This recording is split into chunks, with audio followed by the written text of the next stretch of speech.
Other person included in assessee's total income, इसी को हम क्लबिंग का चैप्टर भी कहते हैं।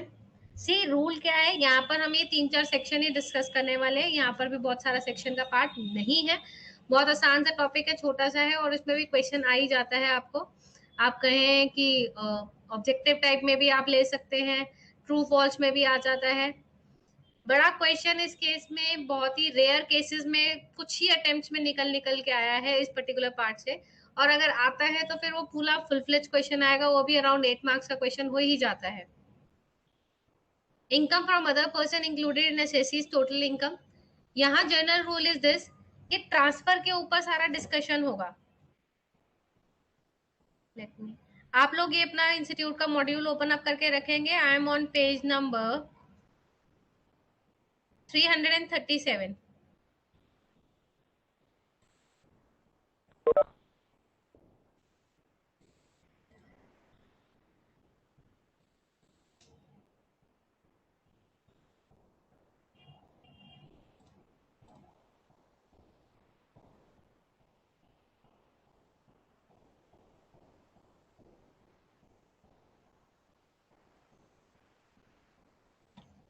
सी, इसमें सीधी सी बात आएगी, कहते हैं कि अगर आप,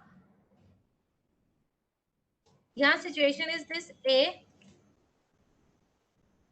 बी को इनकम ट्रांसफर कर रहा है, इनकम ट्रांसफर कर रहे हैं, इनकम ट्रांसफर दो वे से हो रहा है, without transferring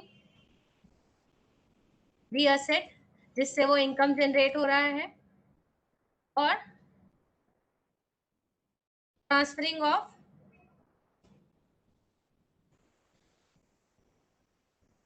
transfer of the asset, उसमें हम ट्रांसफर कर रहे हैं। तो हम यहाँ पर इनकम ट्रांसफर कर रहे हैं Y without transferring the asset, और यहाँ पर वाई ट्रांसफरिंग दी एसेट। अभी सिचुएशन ही ऐसे एग्जांपल्स में आपको एग्जांपल्स देती हूँ इसके।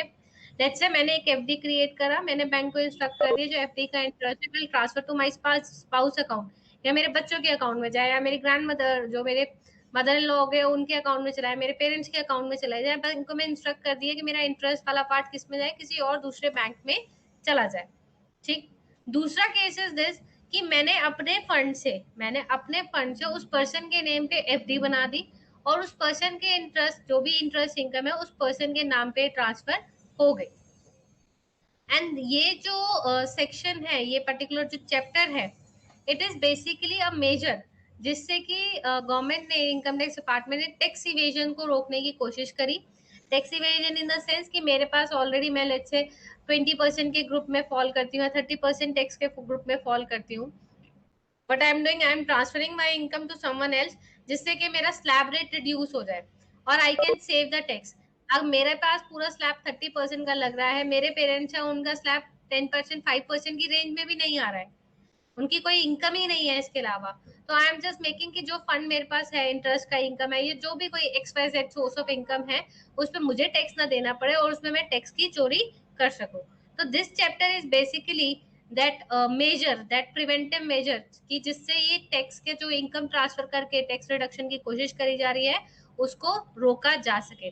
तो यहाँ पर हम इनकम कंप्यूट करना नहीं सीख रहे, इस पर्टिकुलर पार्ट में हम उन मेजर्स को सीख रहे हैं, या कहे लोगों ने जो प्रैक्टिसेस फॉलो करी कि इस तरीके से हम टैक्स की चोरी कर लेते हैं, हम इस तरीके से अपने इनकम टैक्स को बचा लेते हैं। तो इसके अंदर ऑल दो सारे सिचुएशन उन्होंने ऑलमोस्ट कवर अप कर लिए जिससे कोई पर्सन इनकम को ट्रांसफर कर सकता है। ठीक। फर्स्ट एरिया से हम यहाँ कह रहे हैं कि इनकम ट्रांसफर करी जा रही है विदाउट ट्रांसफरिंग द एसेट, तो ऐसे में जो भी इनकम है वो टैक्सेबल होगी इन द हैंड्स ऑफ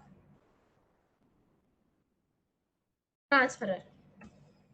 वो किसके हैंड में टैक्सेबल होगी? इन द हैंड्स ऑफ ट्रांसफरर। अब जब हम एक एसेट भी ट्रांसफर कर रहे हैं और फिर एसेट से जो इनकम है वो ऑटोमेटिकली उस पर्सन के पास में चली गई, यानी ट्रांसफरी के पास में चली गई है। तो यहाँ कहते हैं सबसे पहले you have to check whether this transfer is revocable transfer और इररिवोकेबल ट्रांसफर।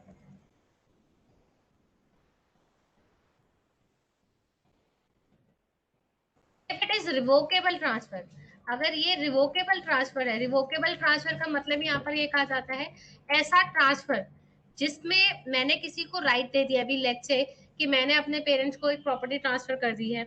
ठीक। अब मैंने उसके अंदर क्लॉज डाल दिया ये कि जो मैंने प्रॉपर्टी ट्रांसफर करी है उससे जो इनकम आएगी वो इन्हीं की होगी, बट उस प्रॉपर्टी से रिलेटेड कोई भी डिसीजन मेकिंग वो मेरे से पूछे बगैर नहीं होगी। I am having right to say, वो डिसीजन नहीं ले सकते। It means I am having some interference in such transfer, कि मेरा इंटरफेरेंस उसमें है, जब तक मेरी मर्जी नहीं होगी तब तक वो कुछ नहीं कर सकते। और मैंने कुछ ऐसी कंडीशन स्टिपुलेट कर दी कि अगर उन्होंने कुछ भी ऐसा काम करा तो ये वापस से प्रॉपर्टी किसके नाम पे आ जाएगी, वापस से प्रॉपर्टी मेरे नाम पे आ जाएगी। ठीक, तो ऐसे ट्रांसफर को रिवोकेबल ट्रांसफर में कंसीडर करा जाता है। ठीक, अब है कि अगर रिवोकेबल ट्रांसफर करा है मैंने अपने एसेट का, इन that case again income taxable हो जाएगी in the hand of transfer, transfer is me in this case, यानी मेरे हैंड में टैक्सेबिलिटी आएगी। And if the transfer is irrevocable, अगर ट्रांसफर इररिवोकेबल है, मैंने प्रॉपर्टी दे दी, अब वो जाने उनका काम जाने, मेरा उसमें कोई इंटरफेरेंस नहीं है, मैंने सब कुछ उनको दे दिया, इन दैट केस जो इनकम होगी वो ट्रांसफरी की कंसीडर करी जाएगी and not of transfer. This is the basic crux जो हम लेकर चलते हैं यहाँ पर। ये सेक्शन का एक पार्ट है जिसके अंदर यहाँ पर कंसीडरेशन है, आप देखेंगे ट्रांसफर की डेफिनेशन आपके पास सबसे पहले 60 सेक्शन आया, जिसमें आया transfer of income without transferring the asset, this is your section 60, this is your section 61,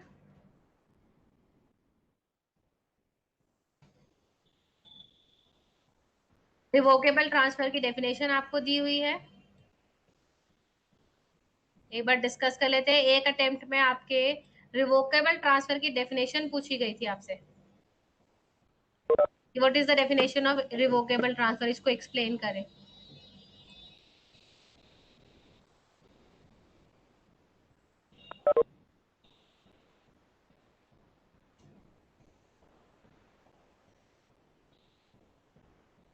मैं 1 मिनट कट पेस्ट कर रही हूँ इसको, तो we can discuss it.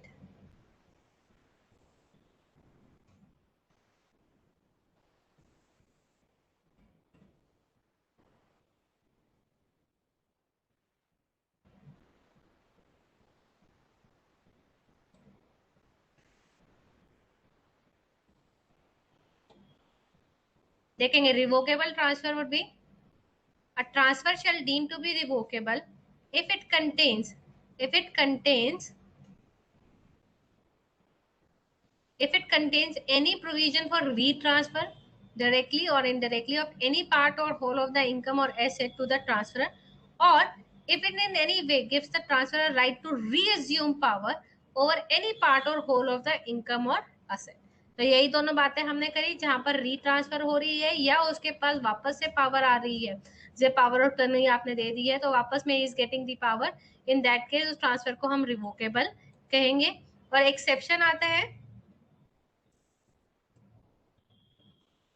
Exception of your section 62 जो यहाँ डाली हुई है इन्होंने, कि the provision of section 61 shall not apply to any income arising to person by virtue of what. यहाँ पर पहली चीज है कि मैंने किसी पर्सन को, लेट्स से मैंने अपने पेरेंट्स को जिससे मैंने एसेट ट्रांसफर करी है, और अगर मैंने उसमें कंडीशन ले ली जब तक मेरे पेरेंट्स सर्वाइव करेंगे तब तक प्रॉपर्टी उनकी रहेगी, मेरा कोई रोल नहीं रहेगा। वंस अगर वो एक्सपायर कर जाते हैं, इन दैट केस वो प्रॉपर्टी वापस मेरे पास आ जाएगी।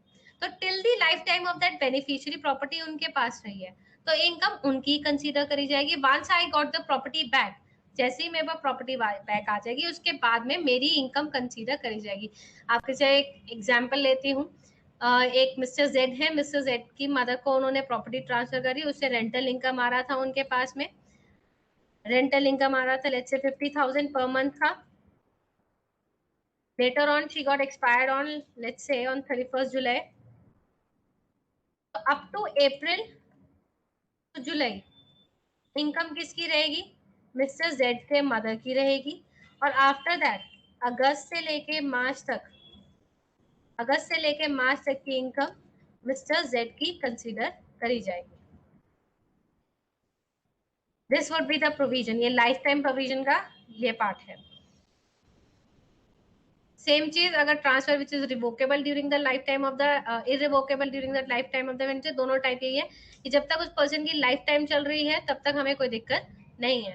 और अगर आपका ट्रांसफर है, ट्रांसफर मेड बिफोर 1 अप्रैल 1961, यानी इनकम टैक्स आने से पहले, इनकम टैक्स एक्ट आने से पहले, तो अगर कोई रिवोकेबल थे ट्रांसफर, अगर आपने रिवोकेबल डाला हुआ था agreement which is not revocable for a period exceeding 6 year, तो वहां कंडीशन थी कि अगर आपका 6 ईयर तक रिवोकेबल नहीं है तो हम उसे इररिवोकेबल कंसीडर करते हैं।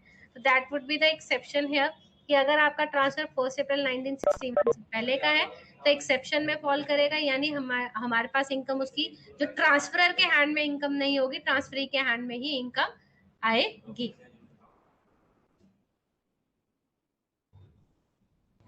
आप क्विकली केसेस रीड करेंगे।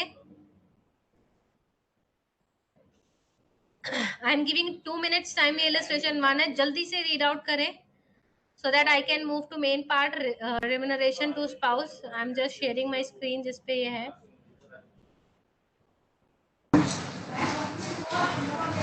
Excuse me ma'am. हाँ जी मैम फर्स्ट वाला एक्सेप्शन रिपीट कर दीजिए।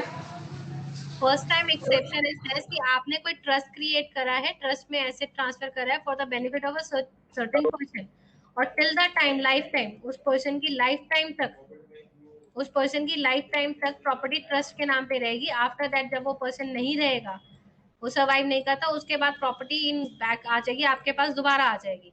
तो आप उसको रिवोकेबल कंसीडर नहीं करें, ये कह रहे हैं उसको रिवोकेबल, क्योंकि यहाँ पर यू आर हैविंग द रीअज्यूम कि आपके पास वो पावर दोबारा से आ जाएगी या आपके पास प्रॉपर्टी दोबारा से रीट्रांसफर हो जाएगी। तो आपने उसको रिवोकेबल कंसीडर नहीं करना, you have to consider it as a irrevocable, ताकि आपके हैंड में वो इनकम टैक्सेबल नहीं होगी, अल्टीमेट लाइफ बेनिफिशियरी के हैंड में ही टैक्सेबल होगी इनकम। तो वन वे इज जिसमें आपको डायरेक्टली उसने ट्रांसफर कर दिया है, अनदर वे इज जिसमें वो ट्रस्ट के थ्रू आपके नाम पे प्रॉपर्टी ट्रांसफर करी गई है। Okay ma'am. Okay,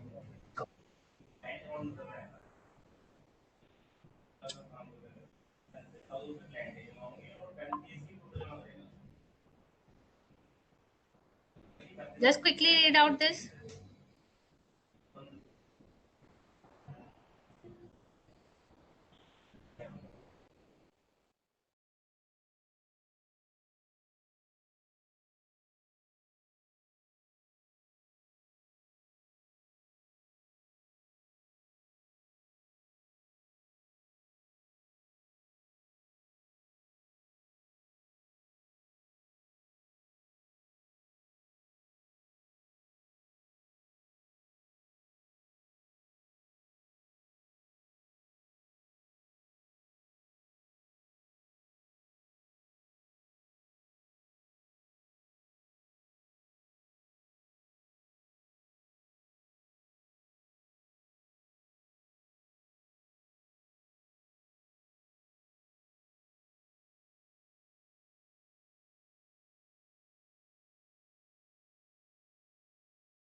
Done, ma'am. Yes.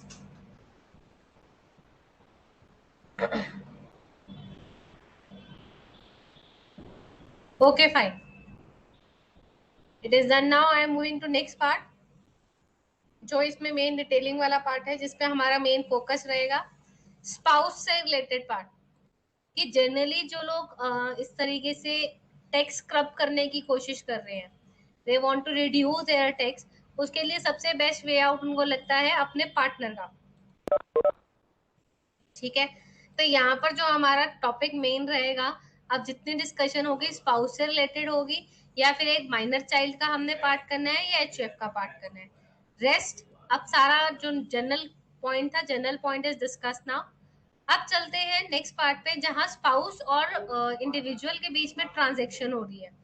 यहाँ पर सबसे पहले पार्ट हम लेके चलते हैं, लेट्स से अगर स्पाउस ने, अगर एक पर्सन ने अपनी प्रॉपर्टी, अगर एक पर्सन ने अपनी प्रॉपर्टी ट्रांसफर कर दी है अपने स्पाउस को, लेट्स से मिसेस एक्स है, उन्होंने अपनी प्रॉपर्टी ट्रांसफर कर दी है मिसेस एक्स को, तो वो क्लबिंग के चैप्टर में फॉल नहीं करेगा। फर्स्ट ऑफ ऑल वो हमारा हाउस प्रॉपर्टी के चैप्टर में ही पॉइंट डला हुआ है कि भाई डीम डोनर की डेफिनेशन में अगर ऐसा कुछ ट्रांसफर होता है, सेक्शन 224 डीम डोनर का है, उसके अंदर स्पेसिफिकली डाला गया है कि अगर एक इंडिविजुअल ने या एक पर्सन ने अपने स्पाउस को प्रॉपर्टी ट्रांसफर करी है, तो वो इस केस में जो ट्रांसफरर है, transferor would be considered as deem donor, और डीम डोनर के हैंड में इनकम आएगी। तो इसलिए क्लबिंग के टॉपिक से उस हाउस प्रॉपर्टी को आउट करा हुआ है। ठीक है, फिर इसमें कंडीशन आती है, लेट्स से अगर उसने प्रॉपर्टी ट्रांसफर करी है in the event to live apart, अलग रहने के लिए, उसके तौर पे देने के लिए, तो उस कंडीशन पे हम कोई क्लबिंग नहीं करेंगे। उनका डिवोर्स हो गया है, अलग रह रहे हैं, उसका कोई कंपनसेशन के तौर पे उन्हें प्रॉपर्टी दी है, in that case there will be no taxability in the hands of transferor. Transferee के हैंड में ही टैक्सेबिलिटी अराइज होगी, फर्स्ट थिंग। सेकेंड थिंग इसमें आ जाती है हमारे पास में कि जिस मोमेंट में ये प्रॉपर्टी ट्रांसफर हो रही है, जो भी एसेट, एसेट में हम प्रॉपर्टी के अलावा दूसरी एसेट्स को भी कवर अप कर रहे हैं, जिसमें कैश आ गया, आपने कैश दिया, ज्वेलरी दी, शेयर्स दिए, कुछ ऐसा और आइटम दे दिया है, तो इस केस में कहते हैं जो भी एसेट आपने ट्रांसफर करा है, at the time of transfer वो हस्बैंड एंड वाइफ का रिलेशन होना जरूरी है। अगर उसकी वुड बी वाइफ है या वुड बी हस्बैंड है, उस टाइम पे ट्रांसफर हुआ है, तो इन दैट केस क्लबिंग का प्रोविजन अट्रैक्ट नहीं होगा। तो जिस टाइम ट्रांसफर हो रहा है उस टाइम पे हस्बैंड एंड वाइफ का relation is the key concern, वो होना चाहिए। ये चीज समझ में आई, पहला लिवर पार्ट के केस में। दूसरा हमने कहा कि आपका हस्बैंड एंड वाइफ का रिलेशन होना चाहिए। थर्ड थिंग, अगर तो इंडिविजुअल ने, जो स्पाउस है, 10 लाख की प्रॉपर्टी थी, स्पाउस से 10 लाख रुपीज ले लिए हैं, इन दैट केस आपने क्या करा है, जितना कंसिडरेशन था उतना रिसीव कर लिया है, तो there will be no clubbing, उसमें क्लबिंग की बात नहीं आएगी।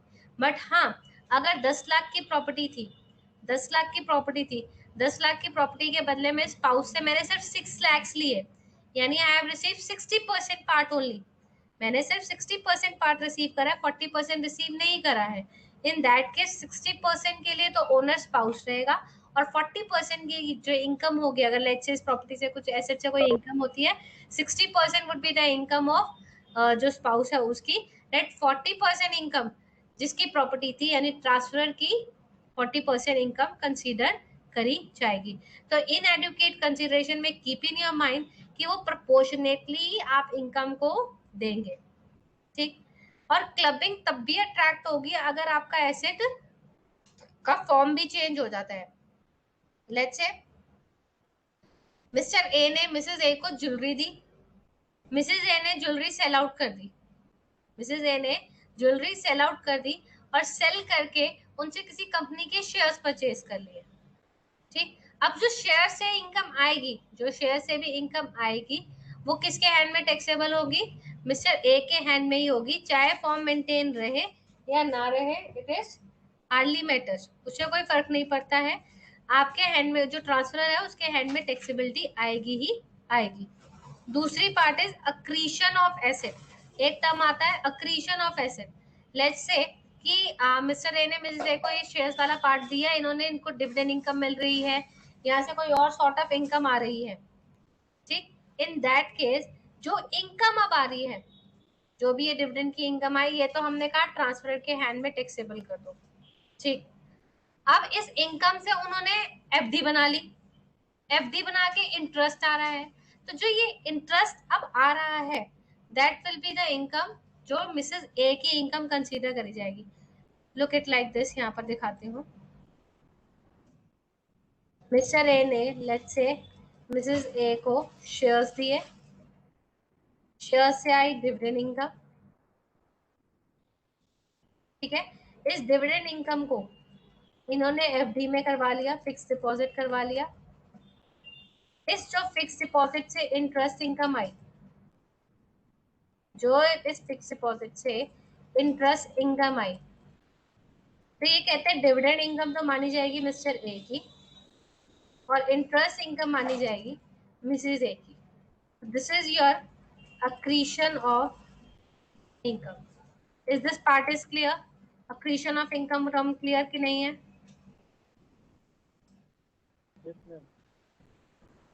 ठीक है। Next is capital gain. Even जिससे मैंने आपको एग्जांपल दिया था यहाँ पर, मिस्टर ए ने मिसेज ए को दी ज्वेलरी।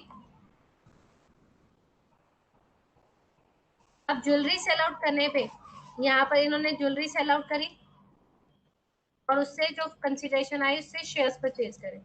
तो जो ज्वेलरी सेल आउट हुई है इस पे जो कैपिटल गेन भी है वो किसका होगा? मिस्टर ए का कंसीडर करा जाएगा।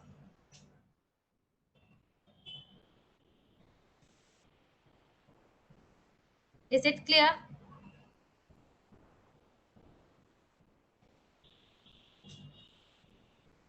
अब ये कहते हैं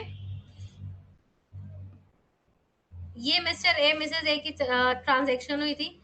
इन सच सिनेरियो के मिस्टर ए की हो जाती है डेथ। मिस्टर ए की क्या होगी? डेथ होगी। अब जो इनकम है वो मिसेस ए की कंसीडर करी जाएगी। अब जो विडोअर हो गया उसमें क्लबिंग के प्रोविजन अब अट्रैक्ट नहीं होंगे। After the death of the husband either, और जिसकी में भी ट्रांसफर करा है, लेट्स से ट्रांसफर की डेथ हो जाती है, तो ऐसे केस में अब इनकम किसकी मानी जाएगी? फाइनल ट्रांसफरी की ही कंसीडर करी जाएगी। कोई क्लबिंग का प्रोविजन अट्रैक्ट नहीं होगा। अब लोगों ने इसका भी रूल निकाला। मिस्टर ए थे, मिस्टर बी थे, उन्होंने कहा क्या करा? मिस्टर ए ने मिसेज ए को प्रॉपर्टी ट्रांसफर कर दी, एसेट ट्रांसफर कर दिया, रादर एसेट ट्रांसफर कर दिया, और मिस्टर ए ने मिसेज बी को एसेट ट्रांसफर कर दिया। इन दैट केस में this will be termed as cross transfer, और क्रॉस ट्रांसफर में भी इनकम किसके हैंड में टैक्सेबल होगी? ट्रांसफर के हैंड में ही टैक्सेबल होगी। अब ये कि ये क्रॉस गिफ्ट वाली सिचुएशन है या क्रॉस ट्रांसफर वाली सिचुएशन है, ये ऐसा नहीं है टैक्स पेयर अपने आप से बताएगा। टैक्स पेयर ने अगर बताना ही होता तो फिर वो ऐसी प्लानिंग करता ही क्यों? ये सारी चीजें ड्यूरिंग द असेसमेंट या जब स्क्रूटनी करी जाती है उस टाइम पे this will come into the notice of the assessing officer, and assessing officer by applying the 64 provision वो इस इंटरलेटेड ट्रांजेक्शन को वेरीफाई करेगा। वंस ये वेरीफाई कि हाँ इस तरीके की ट्रांजेक्शन हुई है तो वो ट्रांसफर के हैंड में इनकम टैक्सेबल कर देगा। ठीक, दिस इज द छोटा छोटा एग्जांपल, छोटे छोटे पार्ट से 64 सेक्शन के। नेक्स्ट जो इसमें मेन पार्ट आता है जहां पर मिस्टर ए ने मिसेस ए को कुछ एसेट दिए और उन्होंने उस एसेट को अपने बिजनेस में यूज कर लिए। मिस्टर ए ने मिसेस ए को कुछ एसेट दिए और वो उन्होंने अपने बिजनेस में यूज कर लिए, तो उसका ट्रीटमेंट देखते हैं किस तरीके से होगा। मिस्टर ए ने मिसेस ए को कैश दिया और उन्होंने ये कैश अपने बिजनेस में इन्वेस्ट कर दिया। अब जब उन्होंने बिजनेस में इन्वेस्ट करा तो बिजनेस में प्रॉफिट्स आए, तो ये कह रहे हैं अब जो प्रॉफिट्स आए उसमें क्लबिंग का प्रोविजन अट्रैक्ट करो। क्या करो? क्लबिंग प्रोविजन अट्रैक्ट करो। Okay fine, clubbing provision attract कर देंगे, बट किस प्रोपोर्शन से हम एक क्लबिंग प्रोविजन अट्रैक्ट करें? सारा प्रॉफिट तो क्लब नहीं कर सकते, कुछ तो मिसेज ए का भी एफर्ट है इसके अंदर, उनकी भी ऑलरेडी कैपिटल थी, ये तो जो एडिशन हुआ है अब उसके बेसिस पे कुछ एक्स्ट्रा प्रॉफिट आए या नहीं है दैट हार्डली मैटर्स, बट है कि अगर आपने ऐसे रिसोर्सेज उनके लिए हैं और बिजनेस में इन्वेस्ट करे हैं तो प्रॉफिट का एक प्रोपोर्शन किसके हैंड में टैक्सेबल होगा? मिस्टर ए के हैंड में टैक्सेबल होगा। और उसके लिए उन्होंने कहा प्रोपोर्शन का बेस, जिस बेसिस पे ये प्रॉफिट डिस्ट्रीब्यूट होगा that would be your capital contribution. वो क्या रहेगा? Capital contribution.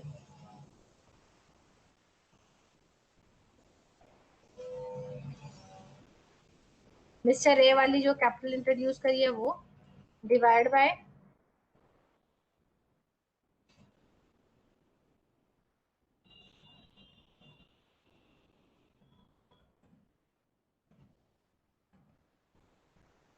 they are going to use this proportion.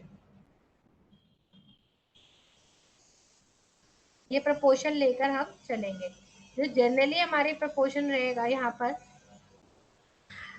At the year and में भी हम करते हैं. चलो यहाँ पर मेन हमारा पार्ट रहेगा जो कैपिटल इंट्रोड्यूस हुई है. ये कैपिटल जो इंट्रोड्यूस हुई है, यहाँ पर जो इंट्रोडक्शन होना चाहिए, ये जो मिस्टर ए वाला फंड इन्होंने इन्वेस्ट करा है, अगर ये इन्वेस्ट हुआ ऑन फर्स्ट डे ऑफ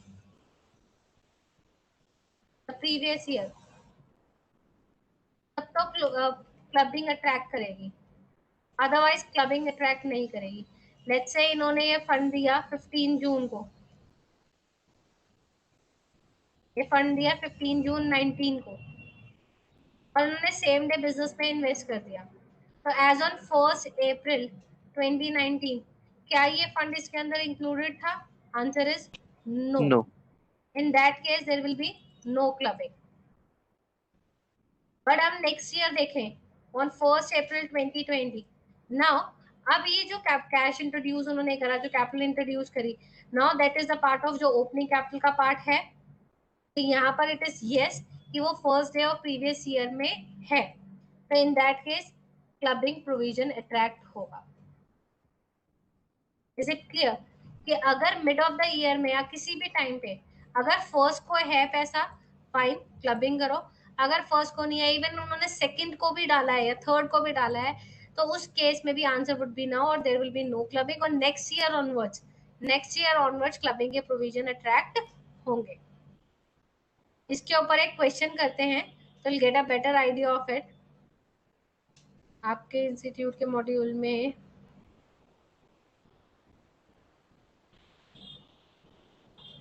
ये इसमें सारा ही आ गया. एक बड़ा सा क्वेश्चन होता था आपके मॉड्यूल में,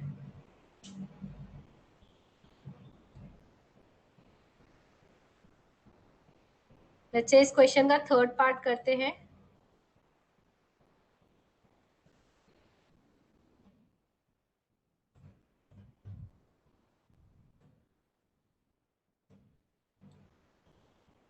This is the question, just read the data once. और मैं अभी केस सी डिस्कस कर रही हूँ आपके साथ में.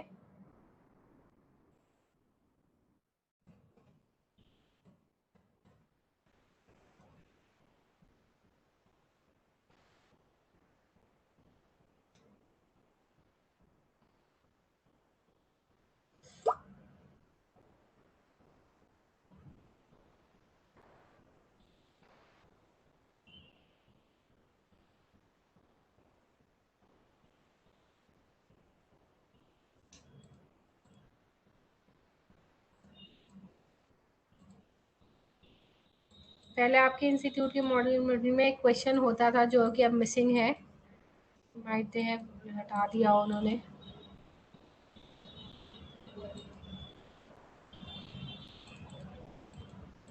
चलो इससे अपना कंसेप्ट क्लियर हो जाएगा. फिर भी just read this question.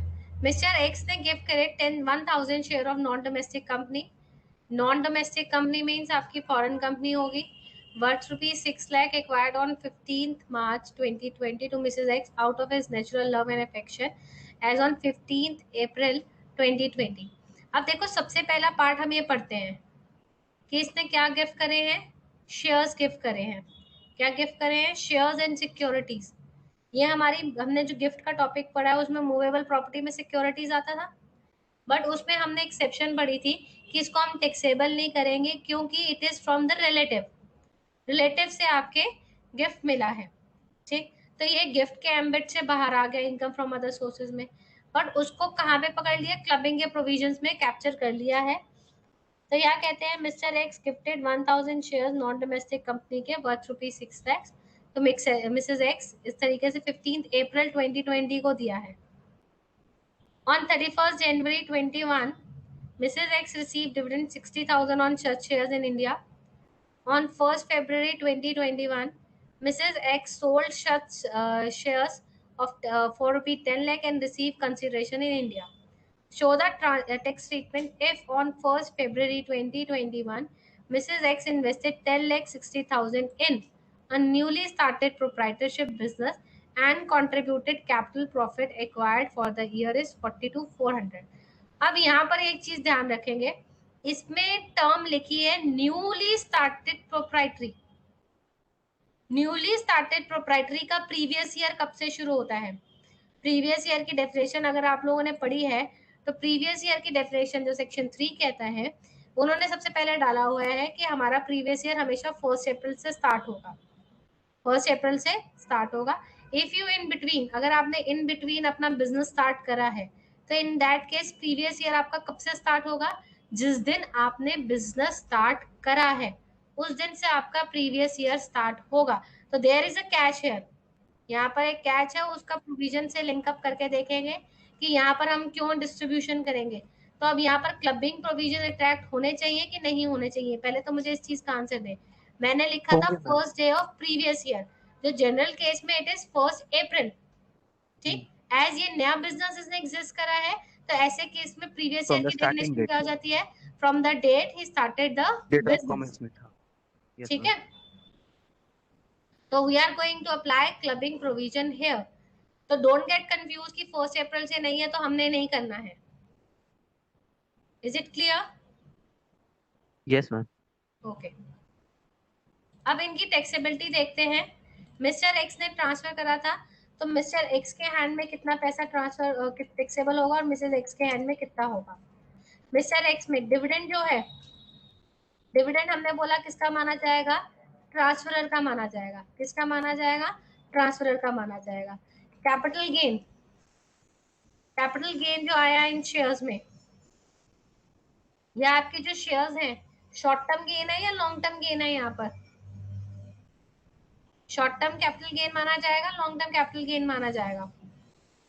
Shares acquired थे 15 मार्च 2020 को, लिस्टेड कंपनी नहीं है, लिस्टेड इक्विटी शेयर नहीं है, तो उस केस में कौन से माने जाएंगे? 24 मंथ्स का क्राइटेरिया। ऑल्दो ये 24 मंथ्स के बिटवीन ही सेल आउट हो चुके हैं, ऑल्दो हमने एक ईयर भी पास ऑन नहीं करा है, उसी के बीच में सेल आउट हो गए हैं। इन that case short term capital gain treat करा जाएगा। This will B short term capital gain, और शॉर्ट टर्म कैपिटल गेन कितना हो जाएगा? 10 का एसेट था, 10 में सेल आउट कर दिया 6 की वर्थ का, इनकम कितने की आई? 4 लाख की इनकम किसके हैंड में टैक्सेबल होगी? मिस्टर एक्स के हैंड में टैक्सेबल होगी। नाउ इसमें पार्ट ये राइज, क्वेश्चन ये राइज होता है, मिसेस एक्स ने 10,60,000 इन्वेस्ट कर दिए हैं। मिसेस एक्स ने 10,60,000 जो भी अमाउंट आया था किस में इन्वेस्ट करे हैं? बिजनेस में इन्वेस्ट करे हैं, और बिजनेस की इनकम है 42,400। अब मेन आता है कि इनको हमने किस प्रोपोर्शन में डिवाइड करना है, इस इनकम का हमने कितना प्रोपोर्शन करना है। तो यहाँ इस चीज का ध्यान रखेंगे। मिस्टर एक्स ने गिफ्ट कितने का दिया था? शेयर्स का 6 लाख का। कितने का गिफ्ट दिया था? 6 लाख की वर्थ का दिया था। ऑल्दो जब सेल आउट कर दिया तो उसकी वर्थ टोटल कितनी होगी? 10,60,000। और जो 4,60,000 के ऊपर हमने टैक्स किसके हैंड में दिया? मिस्टर एक्स के हैंड में दिया। अब मैंने आपको अभी बताया था कि इनकम के ऊपर फर्दर कोई इनकम आ रहा है या क्रिएशन ऑफ इनकम हो रहा है, उस केस में कोई क्लबिंग नहीं होगी। तो ऐसे केस में अब जो 460 इन्वेस्ट करे गए हैं, ये 460 के इन्वेस्टमेंट से अगर कोई इनकम आती है वो मिसेस एक्स की ही मानी जाएगी। और जो 6 लाख के, जो मिस्टर एक्स के जो ओरिजिनल 6 लाख थे उसका प्रोपोर्शन किसके पास जाएगा? वो किसके माने जाएंगे? मिस्टर एक्स का कंट्रीब्यूशन कंसीडर करा जाएगा। अपेरेंटली देखने में तो यही लगता है कि 6 लाख के 10,60,000 हो गए तो ये सारा का सारा मिस्टर एक्स का ही हुआ पैसा, नहीं, जबकि ऐसा नहीं है। इनकम के ऊपर फर्दर कुछ इनकम वो जनरेट कर पा रहे हैं या उसका फॉर्म इनकम के पार्ट का क्रिएशन हो रहा है, उसको कहीं और इन्वेस्ट करा जा रहा है, तो उसका प्रपोर्शन किसका होगा फर्दर? अब वो मिसेस एक्स का ही रहेगा, मिस्टर एक्स का नहीं होगा, जैसे मैंने यहाँ इस एग्जाम्पल में आपको समझाया था कि एफडी बनी, एफडी के बाद जो इनकम आएगी वो मिसेस ए की होगी, not of mister A. Although इस पर टैक्स किसने दिया था डिविडेंड इनकम के ऊपर? मिस्टर ए ने दे दिया था टैक्स। अब जो ये इनकम है, इससे फर्दर कोई इनकम आती है, वो किसकी थी? मिसेज ए की थी। सेम वे में ये क्वेश्चन है, तो यहाँ पर आप 42,400 का प्रोपोर्शन अकॉर्डिंगली कंप्यूट करेंगे। Is this clear?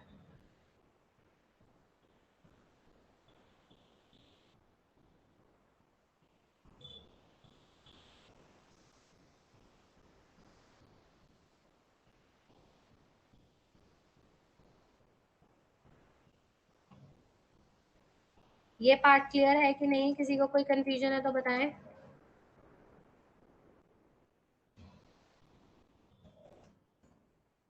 एक बार और समझा दीजिएगा, सेकंड पार्ट जो आप समझाए। बेटे मेरे को एग्जैक्ट बताओ, आपको क्या चीज स्ट्राइक आउट कर रही है, मतलब क्या चीज हिट नहीं कर रही है आपको? कंफ्यूजन कहाँ आ रहा है? मैम ये न्यूली स्टार्टेड प्रोप्राइटरशिप में जो वो कंट्रीब्यूशन आप बता रहे थे मिस्टर एक्स का। मैं एक बार मेरे को ये चीज बताओ कि किस चीज में कंफ्यूजन हो रही है। ठीक है, मैंने आपको ये प्रीवियस ईयर बताया कि प्रीवियस ईयर है। मैंने यहाँ जो प्रोविजन डिस्कस करा था आपके साथ में, वो क्लियर है मैम। इसी प्रोविजन को मैं यहाँ अप्लाई कर रही हूँ। इसी प्रोविजन को हम यहाँ अप्लाई कर रहे हैं। ये दोनों इनकम आई थी अभी एक्स्ट्रा यस मैम, 60,000 आया था डिविडेंड और ये short term capital capital gain. For game. तो मैंने इसमें हाँ, सबसे पहले आपको बताया था कि डिविडेंड किसके हैंड में टैक्सेबल होगा? Mister mister, x. हाँ यहाँ पर मिस्टर ए बताया था, यहाँ पर ये मिस्टर किसके हैंड में आ गया? मिस्टर एक्स मिस्टर में। एक्स। सेम वही डिड इट, सेम चीज ओके। हमने करी।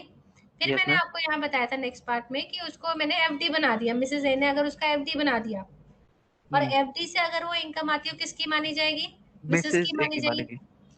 हाँ। सेम चीज यहाँ पर, इस पैसे को ऑल्दो उन्होंने पूरा पैसा डाला है 1060, 10 हाँ। लैख 60 डाला है, तो उसमें अप टू 460 तो किसका माना जाएगा कंट्रीब्यूशन? मिसेस एक्स का कंसीडर मिस्टर करा जाएगा। और जो मिसेस ओरिजिनल एक्स। शेयर्स उन्होंने 6 लाख के दिए थे, उतना कंट्रीब्यूशन किसका माना जाएगा? मिस्टर एक्स का कंसीडर करा जाएगा। तो हम ये नहीं कहेंगे, सेम यही चीज यहाँ पर अप्लाई कर रहे हैं। उसमें एक्चुअली क्या था, हम थियोरटिकली पढ़ रहे थे तो सब इज लग रहा था। जब यहाँ नंबर्स आ गए, एक नंबर बन गया पूरा, फिर उसका डिस्टिंक्शन करने में थोड़ा दिक्कत हो रहा होगा। बट कंसेप्ट इज सेम, कि आपने एप्लीकेशन कैसे करना है इस चीज पे क्लैरिटी रखना अपने पास। अभी भी क्लियर हुआ है कि नहीं हुआ है? यस मैम, हो गया। किसी और को क्लैरिटी ना हो पूछ ले।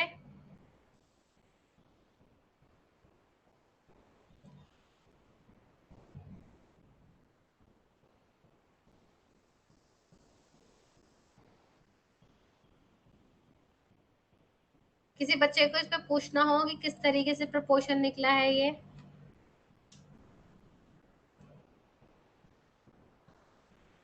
आकांक्षा आप क्या कह रहे हो होगा? और बहुत टाइम पैसे। मैम प्रोविजन एप्लीकेबल के लिए बोला था। Okay fine fine. इनकम अगर होती है by interest, by long term short term capital gain और जैसे भी फर्स्ट टाइम ही सिर्फ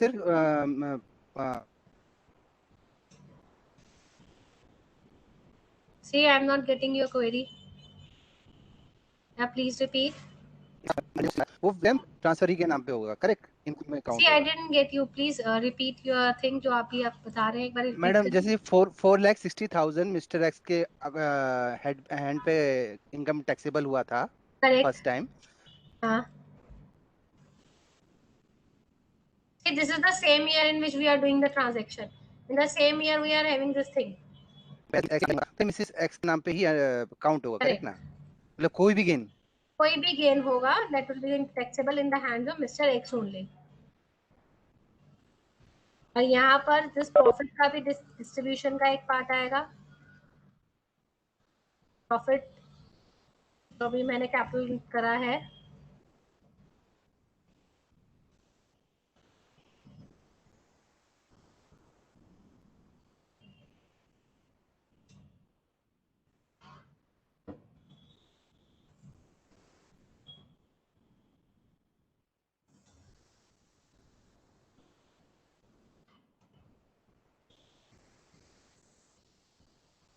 डिस्ट्रीब्यूशन इज क्लियर और नॉट. मेन थिंग इज कि इसको किस तरीके से डिस्ट्रीब्यूट करना है.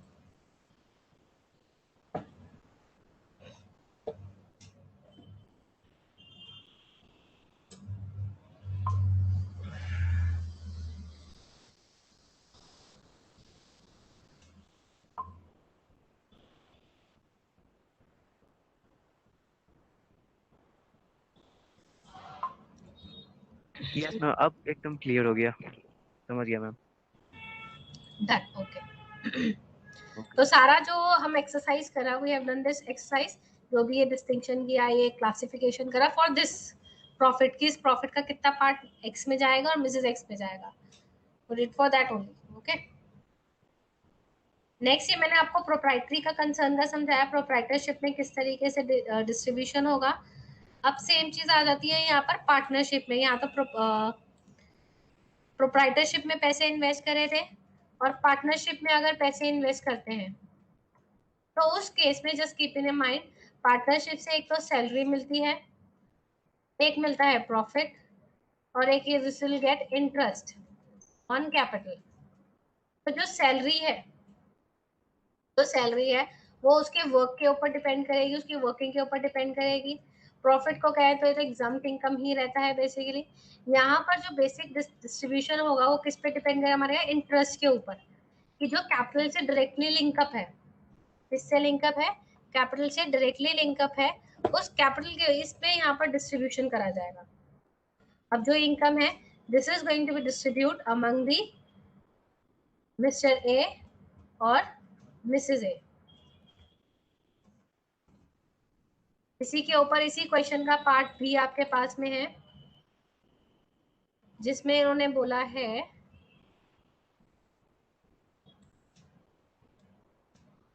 न्यूली फॉर्म पार्टनरशिप फॉर्म में पैसा डाला है. ठीक, यहाँ पर थिंग आप देखेंगे मेन कि ये सब न्यूली फॉर्म्ड है. न्यूली फॉर्म होने के चक्कर में तो जो कंट्रीब्यूशन एट द बिगनिंग है वो इजीली एट्रीब्यूटेबल है कि हाँ ठीक है प्रीवियस ईयर में था. Newly form partnership form and contributed initial capital, interest received, taxable portion on such contribution is 13250 और share of profit कितना है 20,000 है.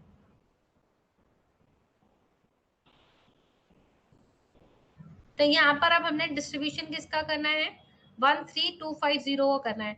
और न सेम वे जिस तरह भी हमने पीछे वाले केस में करा था, सेम वे में यहाँ पर करेंगे.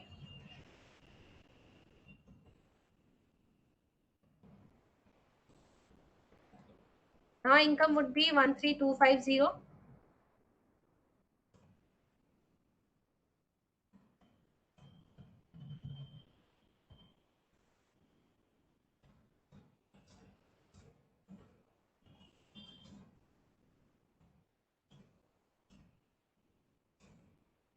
इस तरीके से इनकम एलोकेट हो जाएगी दोनों के बीच में.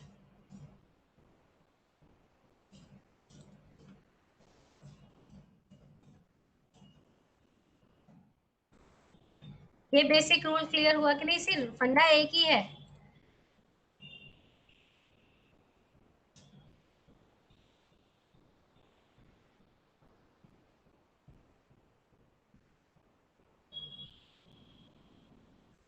इसमें किसी को क्लैरिटी ना हो,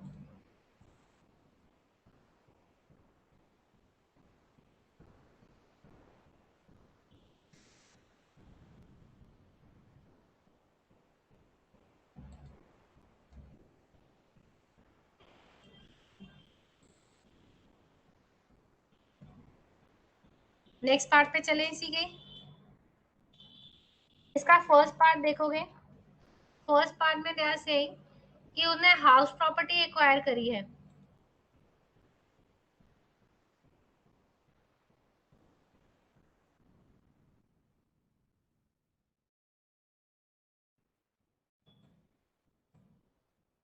अब ये कह रहे 10,60,000 से 10,60,000 से उन्हें हाउस प्रॉपर्टी एक्वायर करी है. And house property from which rent accrued in the previous year 2021 is 53,000. कितना रेंट आएगा हमें, 53,000 का रेंट आ रहा है.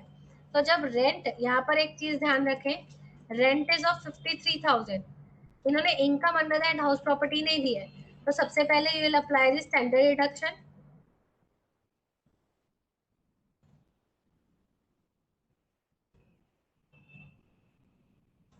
This is your income.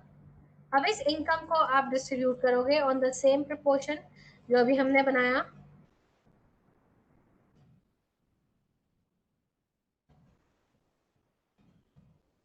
इस वे ये दोनों के हैंड में टैक्सेबल होगा।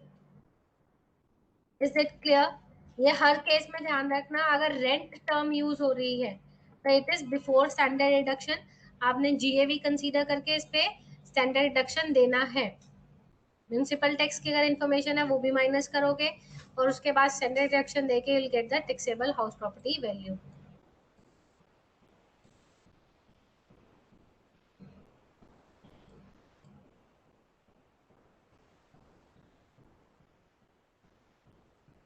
Is this clear?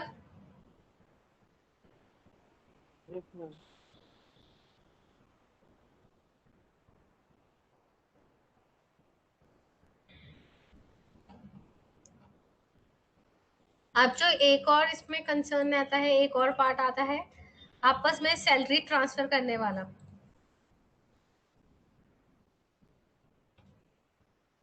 Remuneration to spouse. अब यहाँ पर हमने इस चीज ध्यान रखना है, दो तीन पार्ट इसमें बन के आएंगे। ए ने अपने स्पाउस को रेम्युनरेशन ट्रांसफर करी है। Basically they are reducing the profit. Profit चाहे प्रॉफिट में अपने आप को सैलरी नहीं दे सकते, आपने अपने प्रोप्राइटरी कंसर्न से अपने स्पाउस को सैलरी शो कर दी है और आप अपने प्रॉफिट अमाउंट को रिड्यूस कर रहे हैं। लेट्स से प्रॉफिट का अमाउंट है 10 लाख रुपीज। इस 10 लाख में से इन्होंने 6 लाख अपने स्पाउस को एज एन सैलरी दिखा दिया, 4 लाख की इनकम बनाई और उस पर टैक्स लाइफ टैक्स कंप्यूट कर दिया। सेम ऐसे ही अपने स्पाउस के हैंड में 6 लाख की सैलरी के ऊपर टैक्स कंप्यूट कर दिया। नथिंग इज कि अगर तो जो स्पाउस है उसके पास प्रोफेशनल कंपिटेंस है या एजुकेशनल क्वालिफिकेशन है या एक्सपीरियंस है और उसके बेसिस पे स्पाउस को they are giving the salary, in that case it is justified. ठीक है, उसमें कोई प्रॉब्लम नहीं आएगा। बट अगर स्पाउस के पास कोई प्रोफेशनल क्वालिफिकेशन नहीं है, कोई एजुकेशनल क्वालिफिकेशन नहीं है, कोई एक्सपीरियंस नहीं है और फिर भी you are giving a salary, तो ऐसे केस में ये जो 6 लाख ट्रांसफर करे हैं, this 6 lakh will now become the income of transfer. जो स्पाउस जिसने इनकम ट्रांसफर करी है, जिस पर्सन ने, उसके हैंड की इनकम कंसीडर करी जाएगी। तो यानी वो बैक टू दैट पोजीशन आ जाएगा जहाँ 10 लाख की उसकी इनकम थी और उसको 10 लाख के ऊपर टैक्स पे करना था। ठीक है, अब यहाँ पर कहते हैं तो प्रोप्राइटरी कंसर्न में डिसीजन लेना इज वेरी इजी। अगर यहाँ पर ये पार्टनरशिप फर्म में हो, पार्टनरशिप फर्म में हो तो पार्टनरशिप फर्म में तभी इनकी बात रखी जाएगी when they having substantial control, substantial interest होगा तभी इनकी बात रखी जाएगी। तो यहाँ कहते हैं कि अगर सब्सटेंशियल इंटरेस्ट है यानी उस पार्टनरशिप में 20% से ज्यादा उसकी वोटिंग पावर है या प्रॉफिट शेयरिंग रेशियो है, इन दैट केस अगर कोई पर्सन ऐसे करता है अपने स्पाउस को, पार्टनर कोई पार्टनर इस तरीके की एक्टिविटी कर रहा है, अपने स्पाउस को सैलरी दे रहा है, अपने रेम्युनरेशन दे रहा है, इन दैट केस क्लबिंग का प्रोविजन अट्रैक्ट होगा और इंडिविजुअल के हैंड में यानी पार्टनर के हैंड में इनकम टैक्सेबल होगी। सेम है पार्टनरशिप में, कहते हैं लेट्स से अगर हम पार्टनर हैं, being an partner we are getting 15 lakh का सैलरी, तो 15 लाख की सैलरी में आप 30% के स्लैब पे पहुंच जाओगे। बट यू आर डूइंग कि 7.5 करके हस्बैंड एंड वाइफ दोनों के नाम पे सैलरी ले ली, ये ए के नाम पे ले ली, बी के नाम पे ले ली, घर में तो कितनी गई, घर में तो दोनों के 15 ही आई टोटल। अपने स्पाउस पे तो इतना ट्रस्ट रहता ही है, तो घर में तो 15 की सैलरी आई। 15 अगर एक खुद ले रहा था या अपने स्पाउस को दिलवा दी है। यहाँ देखो टैक्सेबिलिटी में कैसे फर्क आता है, एक रैंडम कैलकुलेट करके देख ही लेते हैं so that we can visualise कितना फर्क आता है। 15 लाख के ऊपर 5 लाख का हो जाएगा 30% प्लस 1,12,500 और उसका सेस लगा के 2,73,000 की फाइनल टैक्स पेबल बनता है। आप भी कंप्यूट करके देख लें टैक्स पेबल इतना आ रहा है कि नहीं आपका।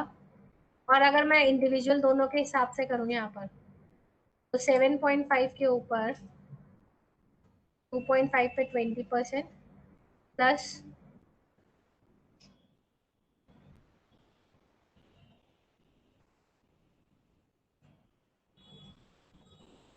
9 फिगर वुड बी 62,500। सेम यहाँ पर आ जाएगी 62,500। अगर मैं दोनों का सम करूँ 125,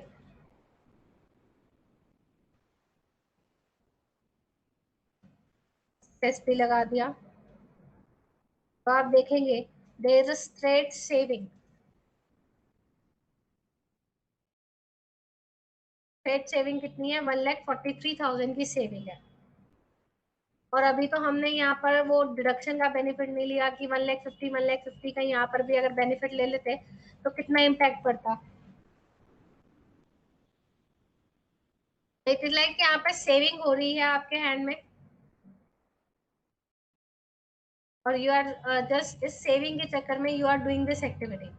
और है तो अगर इस टाइप की एक्टिविटी इनकम टैक्स डिपार्टमेंट के पर्सन असेसिंग ऑफिसर नोटिस करता है, यहाँ पर अगेन वही रूल है कि अगर उनकी क्वालिफिकेशन है फाइन, कोई इशू नहीं है, एक्सपीरियंस है, कुछ पढ़ाई करी हुई है ऐसी, या उसके नॉलेज का बेनिफिट ले रहे हैं, तो यहाँ पर this will be allowed. Otherwise ये सारे की सारे इनकम वापस से मिस्टर ए के हैंड में क्लब कर दी जाएगी। कंपनी के केस में, कंपनी के केस में दिल से कि 20% से ज्यादा की आपकी वोटिंग पावर होनी चाहिए, तो हम सब्सटेंशियल इंटरेस्ट काउंट करेंगे। हमने क्या करना है? सब्सटेंशियल इंटरेस्ट काउंट करना है। ठीक, तो सेम नर्व फंडा इज दिस कि अगर इस टाइप की एक्टिविटीज हो रही हैं, इस टाइप की एक्टिविटीज हो रही हैं जहाँ बेसिक टैक्स सेविंग की पर्पस है, अगर आपके पास प्रॉपर जस्टिफिकेशन नहीं है, क्लबिंग होगी इफ यू कैन जस्टिफाई, तो कोई क्लबिंग का प्रोविजन अट्रैक्ट नहीं होगा। ठीक है, अब ये जो वोटिंग पावर है, वोटिंग पावर के ऊपर कहते हैं जरूरी नहीं है कि वो उस इंडिविजुअल के नाम पे पूरी उसके हैंड में हो। अब यहाँ पर इस इंडिविजुअल ने क्या करा? 20% होल्डिंग अपने नाम पे ना करके अपने लिए रखी, मिसेज ए के नाम पे कर दिया है कुछ परसेंटेज, कुछ अपने फादर के नाम पे कर दी है, कुछ मदर के नाम पे कर दी है, कुछ ब्रदर के नाम पे कर दिया है। इस तरीके से प्रोपोर्शन डिवाइड कर दिया है। 5%, 5%, 3%, 2% अपनी मदर को दे दिया है। मदर अच्छा यहाँ 5 ले लेते हैं, 6 इधर दे दिया, 5। तो इन सम करके देखें तो ऑलमोस्ट 26%, 26% किसका बन जाता है? इनका बन जाता है। इंडिविजुअली देखें तो 555 आ रहा है, तो ऐसे कह रहे हैं रिलेटिव की मिला के हम देखेंगे ये 20% की वोटिंग पावर। तो in this case again clubbing का प्रोविजन अट्रैक्ट होगा अगर अगर वो जस्टिफाइड नहीं है with respect to the remuneration given. ठीक, अब इस सिनेरियो में देखें, अगर मैं मिसेस ए के पॉइंट ऑफ व्यू से देखें तो इनके लिए 26 है, मिस्टर ए के पॉइंट ऑफ व्यू से देखें तो भी 26 है। तो ऐसे केस में अब इनकम किसके हैंड में क्लब हो? मिस्टर ए के हैंड में क्लब हो या मिसेस ए के हैंड में क्लब हो? अगर ऐसा सिचुएशन आता है, मिस्टर ए के हिसाब से भी देखें, मिस्टर ए के पास भी वोटर पावर है, मिसेस ए के पास भी वोटिंग पावर है, तो क्लबिंग किसके हैंड में होगी? जरूरी नहीं है कि हर बार हस्बैंड का ही है, हस्बैंड ही हो ऐसे जो मेन अर्निंग हो सकता है मिसेस ए यहाँ पर अर्निंग हो ज्यादा, उन्होंने अपनी इनकम ट्रांसफर करी हो मिस्टर ए में, दोनों वाइस वर्सा, दोनों में से कोई भी केस हो सकता है।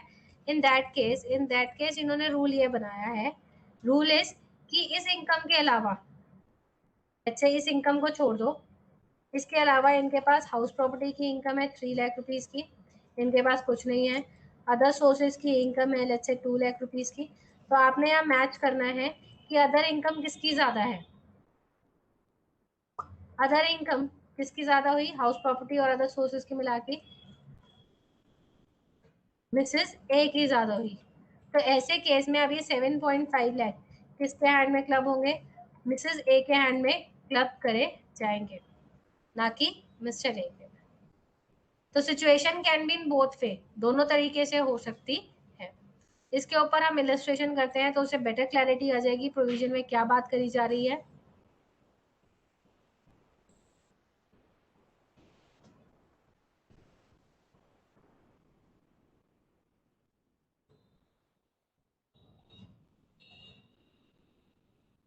ये क्वेश्चन पढ़ेंगे जल्दी से।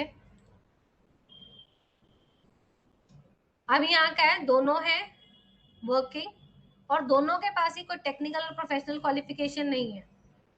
अगर किसी एक के पास नहीं होती तो हम क्लियर कट रूल निकाल लेते। अब दोनों में से किसी के पास कोई टेक्निकल प्रोफेशनल क्वालिफिकेशन नहीं है, तो how you are going to decide कि ओम के हैंड में होगी या मिसेस ओम के हैंड में होगी? सबसे पहले हमने सब्सटैंशियल इंटरेस्ट चेक करना है। 15 प्लस 6 कितना हो गया? 15 प्लस 6 21%। कितना हो गया? 21%। यानी क्लबिंग अट्रैक्ट होगी, क्लबिंग के प्रोविजन एप्लीकेबल होंगे। 3 प्लस 17 20%। 20% तो होना ही चाहिए, नॉट लेस देन 20% लिखा है, यानी 20% और मोर। तो यहाँ केस 2 में भी क्लबिंग अट्रैक्ट होगी। लास्ट केस 3 19%, यहाँ पर कोई भी क्लबिंग नहीं होगी। 19% के केस में कोई भी क्लबिंग अट्रैक्ट नहीं होगी। अब इनकम मिस्टर की बननी है या मिसेस की बननी है, वो कैसे डिसाइड करा जाएगा? कैसे डिसाइड करा जाएगा? उसके लिए हमने कौन सा बेस लेना है? इस सैलरी के अलावा कौन सी इनकम है? दिस 50 और 80,000, दिस 50,000 और 80,000। हाईएस्ट किसका है?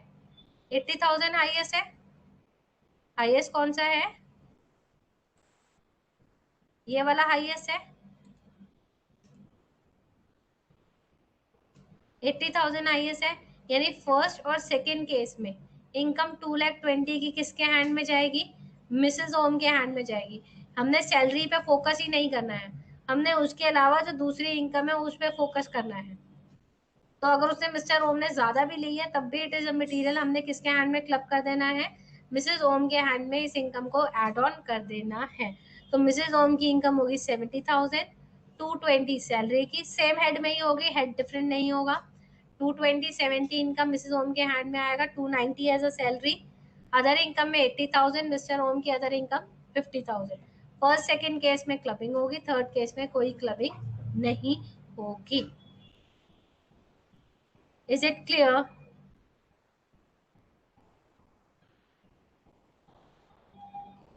Illustration 3 में कोई confusion?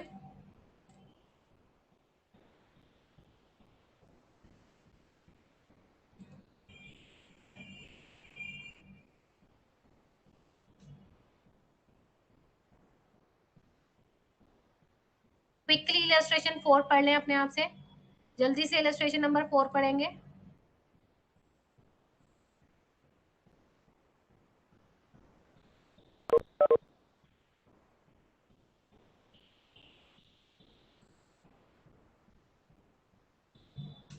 illustration 4 करें।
इलस्ट्रेशन 4 पढ़ी आप लोगों ने?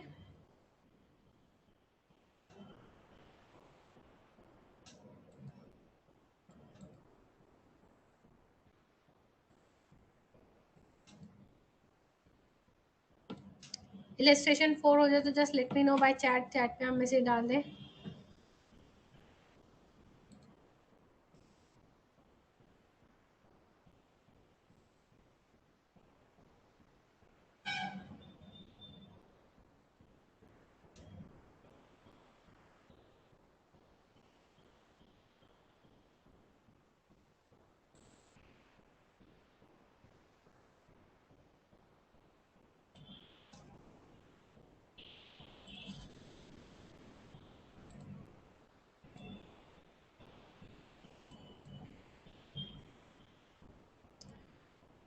कोई कंफ्यूजन है किसी को इस टॉपिक में कि मैं नेक्स्ट टॉपिक की तरफ चल रही हूँ?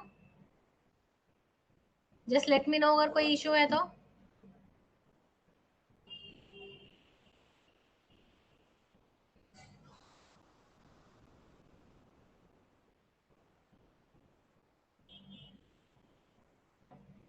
मैं आगे चलूं और कोई क्वेरी नहीं है किसी की तो?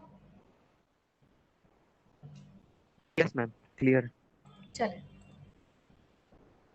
नेक्स्ट इज जो आपकी स्क्रीन पे आपके सामने है, एसेट ट्रांसफर टू एओपी और other person on behalf of और for the benefit of the spouse और सन वाइफ,